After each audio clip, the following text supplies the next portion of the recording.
नमस्कार, मी मेनका वाघ. पुस्तक श्यामची आई, लेखक साने गुरुजी. रात्र 12वी. श्यामचे पोहणे. कोकणामध्ये पावसाळ्यात विहिरी तुडुंब भरलेल्या असतात. हाताने सुद्धा पाणी घेता येते, इतक्या भरतात. पावसाळ्यामध्ये पोहण्याची कोकणात मौज असते. नवीन मुलांना या वेळेसच पोहावयास शिकवितात.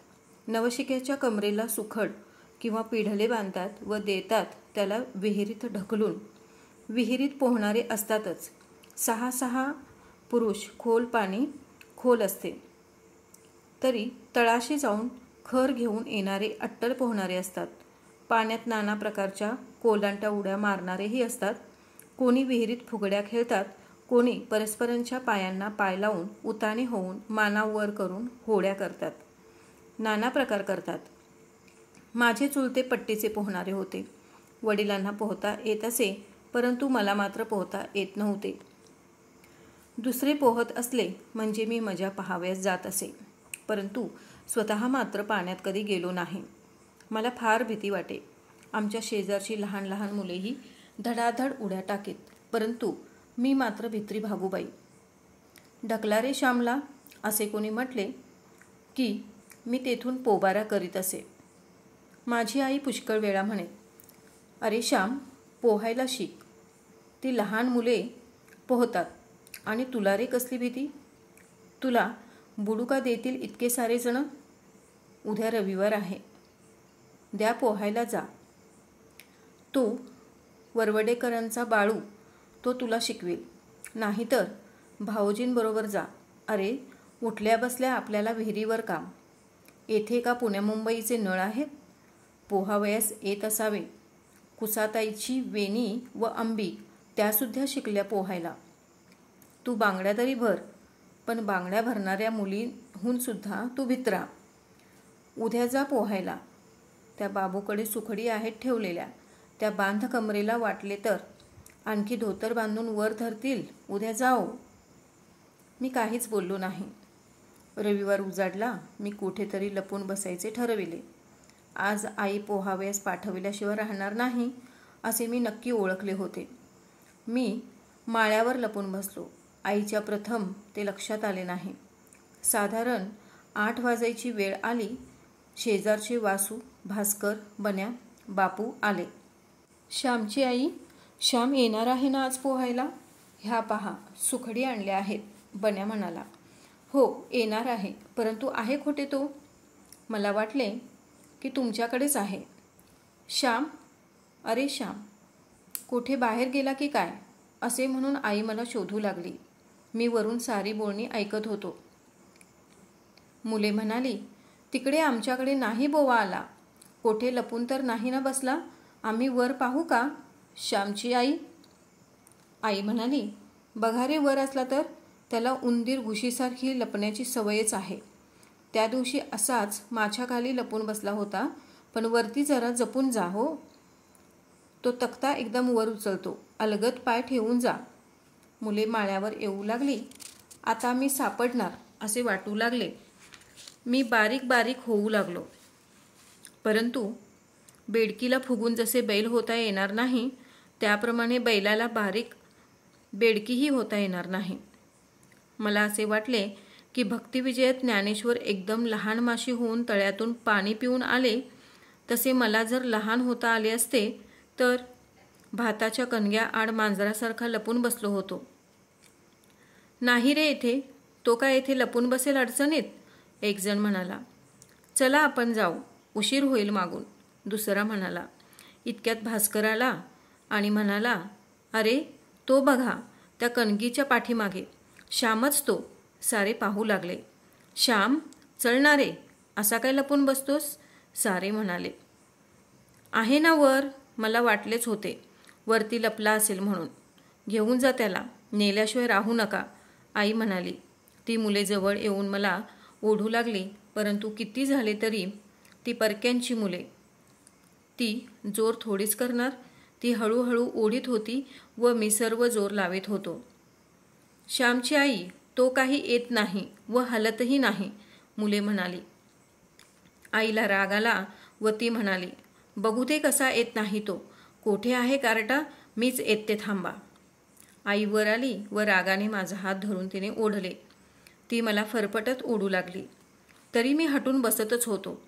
एका हाताने आई ओढीत होती व दुसऱ्या हाताने ती शिंपटीने मला मारू लागली. आई मुलांना म्हणाली, तुम्ही हात धरा व ओढा. मी पाठीमागून हकलते व झोडपते चांगला. बघू कसा येत नाही तो.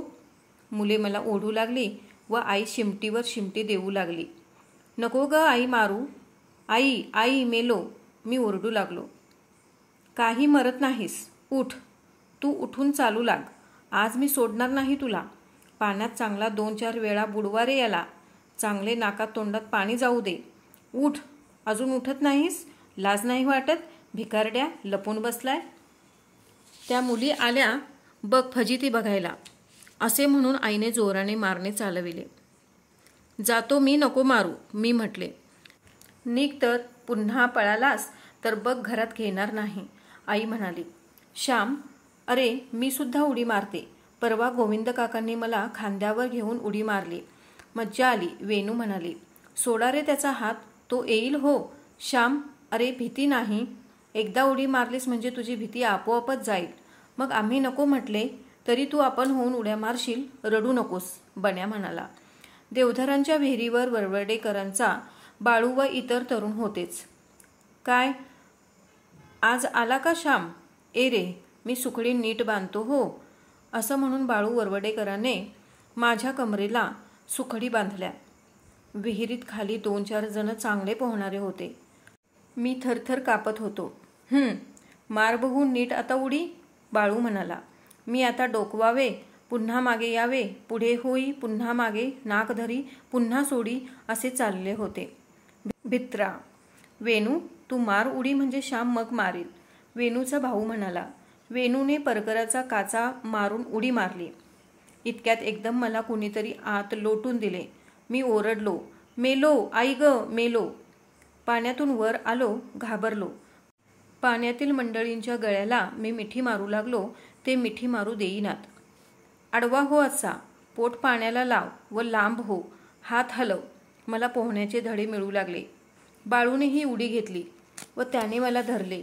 माझ्या पोटाखाली हात घालून तो मला शिकवू लागला. घाबरू नकोस. घाबरलास म्हणजे लवकर दम लागतो. एकदम कडेला धरावयाला नको बघू आणि अगदी जवळ गेल्याशिवाय कडा धरू नये. बाळू वस्तुपाठ देत होता.